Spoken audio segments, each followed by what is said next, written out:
যাই মাঠে বই খাত রয়েছে, যাই বই খাতগুলো দিয়ে আসে। আর এই টাইলস এনেছে বাড়ি এলাম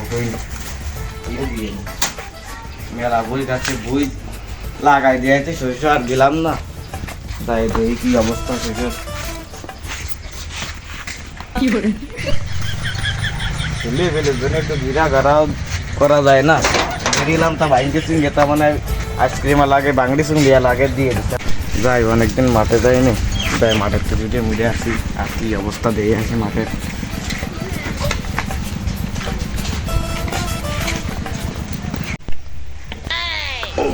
মাঠে তো বীজ আল্লাহ দিবি ভালোই বুনিলাম দেই, যদি আল্লাহ দেই তাহলে বহু ছেলে পেলেও সুখী সংসারে থাকতে পারবো না। যদি আল্লাহ দেয় এমনিতে খুব দিনকাল খারাপ যাচ্ছে, তারপর দেখা যাক।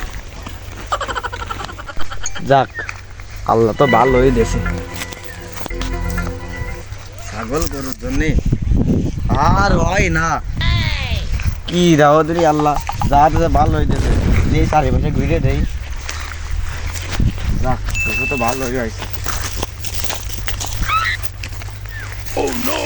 ও দারুণ শস্য হয়েছে আমার, আল্লাহ ওটা যা দেশে ভালোই দেশে।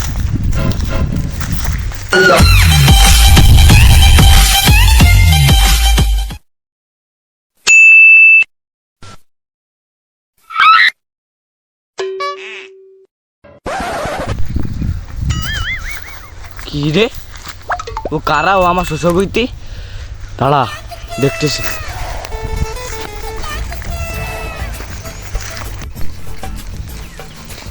ও বাবু তোমরা কারা গো? আমার এই শস্য বইতে তোমরা কি করতে চাও? আলাইকুম আসসালাম শ্বশুর। কি ভালো আছো নি কাকু? আমি আমার বয়সী আলাইকুম আসসালাম এই সালাম তো কোনোদিন শুনি নাই। তোমরা কোন কে বাবু গো? চাচা মানুষ। চাচা মানুষ বুঝতে হতে হবে, না বুঝলে আমরা যে কাজ করতেছি টিকটক মানে তো প্রতিবন্ধী সবাই বলে, তো এই কাজে তো আমাদের পিঠে তো ছাল থাকবেন না। শস্য নষ্ট করেছি, পিঠে তো ছাল থাকবেন না, কিছু তো করে তো যাইতেই হবে। এই একটা প্ল্যান বুঝতে হবে। চাচা তোমার বয়স কত গো? এই যে 55 চলতেছে বাবা। ও চাচা তুমি আমার ছোট। কি বলো? আরে চাচা তুমি জানো না আমার 2030 সালে জন্ম হয়েছে। চাচার বলে 55 বছর বয়স, তো চাচা মনে হয় প্রতিদিন রাত্রে কাকিস মনে 18 বছরের যুবকের গায়েও এত শক্তি নেই। চাচা মায়ের তো হালকা পাতলা খাতে উঠে মরতেছে দৌড়। চাচা আমার ছাড়ে দাও চাচা। কি ক্ষমা ক্ষমা তোরে করবানে? একে যে তুই আমার শস্য নষ্ট করেছিস রে লাঠি কইরে।